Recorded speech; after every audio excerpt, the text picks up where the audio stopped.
जी, जी। इसलिए मैंने एक बात कही आपसे शुरुआत में, do we have an option? We don't have an option sir. जी। सर, ये आपने बड़ी बहुत तफ़सील से बता दिया, वैसे तो सभी सवालों का जवाब दे दिया। लेकिन मैं एक और बात इसमें ऐड करूँ कि हमको तो मेरे ख्याल से देश को ऑफ़िशियली तो आज पता लगा है कि हम लोग यूएस के साथ कोई ट्रेड डील भी कर रहे हैं। इसके पहले शायद ऑफ़िशियल तो इन्फॉर्मेशन दी नहीं, वो तो यूएस से ही आती थी जो इन्फॉर्मेशन आती थी। जैसे यूके की प्रधानमंत्री सब लोग बताते रहे कि हम लोग फ्री ट्रेड एग्रीमेंट साइन करने वाले हैं। यूएस के बारे में तो जानकारी भी तक नहीं दी हिंदुस्तान को। देखो, अगर मोदी जी को लगता है कि ट्रंप साहब को उनसे बहुत नफ़रत है, आज ये बड़ी प्रोमिनेंट न्यूज़ है। अगर मोदी जी को लगता है कि ट्रंप की उनके प्रति बहुत ज़्यादा तलख़ी और बहुत ज़्यादा उससे नफ़रत है और उस नफ़रत का ख़ामियाज़ा हिंदुस्तान को भुगतना पड़ रहा है, तो अच्छा होगा प्रधानमंत्री का पद छोड़ दे और कोई और आ जाए और ट्रंप साहब भारत के प्रति थोड़े दयावान हो जाए। क्योंकि मोदी के प्रति नफ़रत का ख़ामियाज़ा हमें और आपको भुगतना पड़ रहा है। 140 करोड़ को भुगतना पड़ रहा है। लेकिन मोदी जी खुद को देश से बड़ा समझते हैं ना, उनकी दिक्कत है। सत्ता कैसे छोड़ देंगे भाई साहब? देश बर्बाद होता तो हो जाए, क्या फ़र्क पड़ता है? लेकिन वो सत्ता नहीं छोड़ेंगे, कुछ भी हो जाए। लेकिन साहब, ट्रंप साहब ने डब्ल्यूटीओ का मय्यत निकाल दिया, खत्म कर दिया, वर्ल्ड ऑर्डर खत्म कर दिया। किसी के लिए कुछ छोड़ा नहीं। हालात ऐसे हो गए हैं कि विदेश नीति जो मोदी जी ने अपनाई, उस विदेश नीति ने हमें गर्त में पहुंचा दिया। हमारे प्रणब दा कहा करते थे, विदेश नीति में ना दोस्ती नहीं हुआ करती, पर्सनल फ्रेंडशिप नहीं होती, देशों के हित होते हैं। लेकिन इन्होंने हमेशा पपियां जफियां मार के ना पर्सनलाइज किया उसको। आपको कभी भी पर्सनलाइज नहीं करना चाहिए था।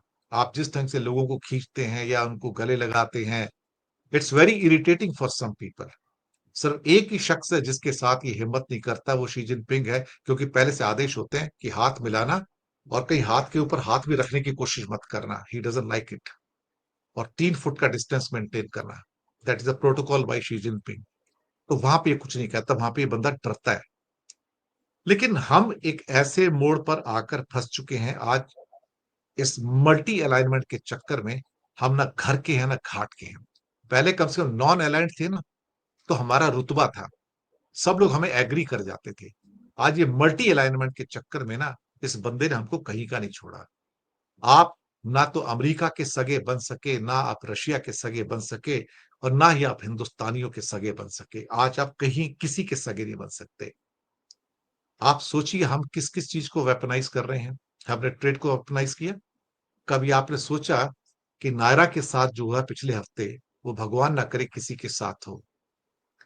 नायरा की mails, MS Word, PowerPoint presentation, Excel sheets के सारी प्रोग्रामिंग सब ब्लॉक कर दी गई, मालूम है आपको, माइक्रोसॉफ्ट के द्वारा। Now Microsoft is being used as a weapon. आपकी मेल्स वेपन हो गई हैं, मेल्स ब्लॉक्ड। कुछ नहीं है साहब। कभी सोचा कि हमारी किस दिन मेल्स ब्लॉक हो गई तो साहब हमारा यूट्यूब भी चला जाएगा पूरा। और हमारे इतने बड़े बड़े महारथी, सो कॉल्ड जिसे कहते हैं, टीसीएस, विप्रो, इसके अलावा इंफोसिस, क्या कोई एक प्लेटफॉर्म बना पाए? हम आईटी के प्लम्बर और कारपेंटर हैं साहब। We are labourers of IT. हमने कोई प्लेटफॉर्म नहीं बनाया। चाइना स्मार्ट था। चाइना ने अपना यूट्यूब बनाया, अपना गूगल बनाया, अपना इंस्टाग्राम बनाया, अपना एमएस विंडो बनाया, सब कुछ अपना किया। अपना क्लाउड बनाया, अपना सर्वर बनाए, अपनी सब कुछ बनाया, ताकि किसी पे डिपेंड ना करना पड़े। क्योंकि अमेरिका ने अब इसको एज ए वेपन यूज करना शुरू किया है। जो आज नायरा के साथ हुआ है ना, कल आपके और मेरे साथ होगा। तब आपके पास कोई चारा नहीं बचेगा।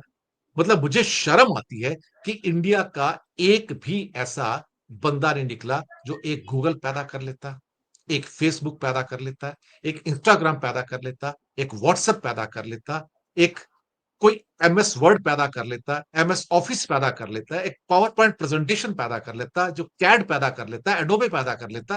कुछ नहीं किया हमने साहब। और आज जो हमारी सारी सलाहियत थी आईटी की, वो सारी चली गई। अब वो सब एआई से काम हो रहा है। हम कहाँ जाएंगे? 50 लाख लोग और कुछ सालों में 25 लाख हो जाएंगे घट के। 25 लाख लोग कहाँ जाएंगे? और उसका असर कहाँ हो रहा है मालूम है आपको? कल एक बहुत बड़ा आर्टिकल था इकोनॉमिक न्यूज़पेपर में, जो 12,200 बंदे गए ना टीसीएस के, टीसीएस वाले, जी। यू नो भूकंप आया हुआ है, सुनामी आई हुई है इंडिया में। ये आईटी के लोगों पे मकान बिकते हैं, आईटी के लोग गैजेट्स खरीदते हैं, आईटी के लोग कारें खरीदते हैं, आईटी के लोग मोटरसाइकिल टू व्हीलर्स खरीदते हैं, आईटी के लोग घर का तेल चावल खरीदते हैं। सारी इंडिया की बिक्री आईटी वाले करवाते हैं साहब। मैं आपको बताऊं, ये लोग इंडिया की इकोनॉमी को चलाते हैं, ये इंडिया की इकोनॉमी का इंजन है, ऑयल है साहब। आज ये मर गए। 12,200 टीसीएस से निकलने की सिर्फ शुरुआत है। और जब आर्टिकल मैंने पढ़ा तो मेरी आंखें खुली। मैंने कहा भाई, ये रेपरकशन तो मैंने सोचा ही नहीं था। मैंने सोचा नहीं था कि घर बिकने बंद हो जाएंगे। मैंने 2-4 लोगों से बात की, पर्सनली मैंने बात की, जो आईटी सेंटर्स है। पूना उसमें एक आईटी सेंटर है, हैदराबाद है, बैंगलोर है, गुड़गांव है। वो कहते हैं कि इतनी अनसर्टेनिटी हो गई है इस टाइम आईटी के क्षेत्र में। वो कहते हैं अगर हम मकान खरीदना चाह रहे थे तो हमने उसको पोस्टपोन कर दिया, नहीं हम मकान नहीं ले सकते, हमें नौकरी का भरोसा नहीं है। कोई गैजेट खरीदना चाहते हो, 1.5 लाख की घड़ी खरीदना चाहते हो, 1.5 लाख का एप्पल फोन, कहता नहीं यार हम सोच रहे हैं 20,000 का फोन खरीद लेंगे, 30,000 का उससे काम चल जाएगा। ये महंगी चीजें पोस्टपोन कर देते हैं, क्योंकि बच्चों की फीस और बाकी चीजें कौन भरेगा, ईएमआई कौन भरेगा जो अभी तक दे रहे हैं। कार पोस्टपोन कर देते हैं साहब। अभी सोचा इंडिया में गाड़ियां क्यों नहीं बिक रही हैं? अभी ये बहुत स्टोरी चल रही है आजकल, गाड़ियां सेकंड जी, हैंड में जी, जा रही हैं बिल्कुल, सारी की बिल्कुल। सारी। ये सब रिलेटेड हो गई इससे आपस में। तो आप सोचिए, जब 15 लाख सूरत के कारीगर जब बेघर हो जाएंगे, उनका डायमंड नहीं बिकेगा, तो सड़क पे आएंगे नहीं आएंगे सर? और वो जो लाखों मिलियंस ऑफ कारीगर जो कारखानों में काम करते हैं, चाहे ऑटोमोबाइल का हो, चाहे वो कपड़े का कारखाना हो, गारमेंट्स का कारखाना हो, या फिर वो बेचारे मछुआरे जो श्रिम्प पकड़ते हैं और 17,000 करोड़ का एक्सपोर्ट करते हैं, सर उनका क्या होगा? तभी मैंने शब्द यूज किया ना, we are heading for a kali Diwali, black Diwali. हुँ। और ये सच है, मैं आपको बता रहा हूं। हम आने वाली उस सुनामी को पहचान नहीं पा रहे हैं जो हमारे दरवाजे पे खड़ी है साहब। और तभी मैंने कहा हमारे पास कोई ऑप्शन नहीं है साहब। ऑप्शन नहीं है। एक एक जी। करके हमारे ऊपर सैंक्शंस लगती जा रही हैं। नायरा पे लगी है, 6 में से 5 कंपनियां बॉम्बे की हैं। आज 6 कंपनियों पे सैंक्शन लगी है साहब। ये ऑयल धीरे कंपनी। धीरे शिकंजा भारत पे कसता चला जा रहा है कि रशिया को डीलिंग करो और हमारे साथ आओ, अदरवाइज मार देंगे, खत्म कर देंगे तुमको। जी, और जी। अगर बहुत आप ही उनकी साइड में जाते हो तो आपके पास डॉलर नहीं है, धंधा कहां से करोगे आप? सामान किसको बेचोगे आप? डॉलर कहां से आएगा आपके पास? और स्विफ्ट से अगर बाहर निकल गए, जैसे ईरान बाहर है, रशिया बाहर है, तो आप पेमेंट कैसे करोगे साहब? बहुत कॉम्प्लिकेटेड चीजें हैं। जी। इसलिए मोदी आज क्या कहते हैं कि असहाय मुद्रा में है। सच बात तो ये कि अगर मोदी जी का कोई और भी प्रधानमंत्री होता ना, तो वो भी असहाय होता था। लेकिन शायद कोई डिसीजन ले सकता था कि या लेफ्ट जाओ या राइट में जाओ। But this man is not taking any decision. और not taking a decision is not a decision. सोचिएगा, आपको निर्णय लेना पड़ेगा, अभी लेना पड़ेगा। आपके पास वक्त नहीं है साहब। वक़्त नहीं है। अब जी, वक्त बिल्कुल। आपके लिए दरवाजा खोल के नहीं खड़ा रहेगा। टेक द डिसीजन, यस और नो। नो कहते हो तो भी मौत है, यस कहते हो तो भी मौत है, और हम सफर करेंगे। ये सच है सर। जी, आखिरी सवाल सर, किसानों पर किस तरह का असर आप देख रहे हैं? ये महँगाई भी बढ़ेगी, टैरिफ भी लग रहा है, डील अभी होने वाली है, फॉरेन ट्रेड एग्रीमेंट हमारा जो यूके से हुआ है, तो किसानों की स्थिति में कुछ सुधार होगा या खराब होगा? किसको पड़ी है किसानों की सर? Who cares? लोगों को बुरा लगेगा सुन के। ये मैं अपनी ओर से नहीं कह रहा हूं, ये हमारी सरकार कह रही है। Who cares for them? 2,000 रुपए का एक ग्रांट दे दिया हर 4 महीने में, एक बैगिंग की तरह जैसे होता है ना, उनकी झोली में डाल दिया। साल में 6,000 दे दिया, हो गया काम सर। आपको क्या करना है? आपके घर से पैसे थोड़ी जा रहे हैं sir. Who cares for them? अगर उनकी इतनी परवाह होती किसानों की, दुग्ध उत्पादकों की, तो साहब ये सरकार बहुत कुछ कर सकती थी। इनको केयर नहीं है। किसान इनके डोमेन में ही नहीं है सर, इनकी टेबल पे मुद्दा ही नहीं है। हम इस बात को समझते क्यों नहीं है कि farming is not an issue with India, this India government sir. और जो दुग्ध उत्पादक है वो भी एक इशू नहीं है उनके लिए। वो मरते हो तो मरे, जीते हो तो जिए। They don't care for it. भाषण देने के लिए बहुत अच्छा है, हम उनके राष्ट्रहित में हम उनकी कुर्बानी नहीं देंगे, लेकिन सबको पता कि अंदर की पिक्चर क्या है साहब। क्योंकि नीति आयोग के बंदे ने तो एक रिपोर्ट डाली थी ना कि हम हमें खोलना चाहिए, किसानों के लिए बड़ा अच्छा आ जाएगा, जीएम क्रॉप आ जाएंगी, ये हो जाएगा। सब लुभावने सपने हैं।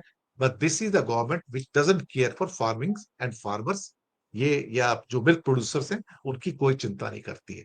ये हमें लगता है उनका जिंदगी में सफरिंग लिखा है, वो सफर करेंगे साहब, और ये साइन करेंगे साहब, ये साइन करेंगे साहब। जरा वेट कर लीजिए थोड़ा सा। जो राहुल गांधी ने शब्द किए थे ना, मार्क माई वर्ड्स, ये साइन करेंगे।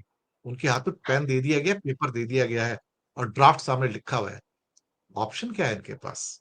Is no option left sir, no option left. क्योंकि जब ऑप्शन नहीं बचती है तो फिर आपके ऊपर 25% टैरिफ प्लस पता नहीं 50% या 100% आपकी पेनल्टी, और पूरा व्यापार आपका खत्म। और हो सकता है उसके बाद आपको स्विफ्ट से निकाल दें। तो उसके रेपरकशंस क्या हैं, कॉन्सिक्वेंसेस क्या हैं, सबको पता है। ब्लैक दिवाली। जी सर। जी। बहुत बहुत धन्यवाद सर, बहुत डिटेल में तफसील में आपने हमारे दर्शकों को समझाया बताया, क्योंकि बड़ा इंपॉर्टेंट इशू था और आपसे बेहतर समझाने वाला कोई था भी नहीं। Thank you so much sir, thank you very much for your time. Thank you very much. Thank you. Thank you sir.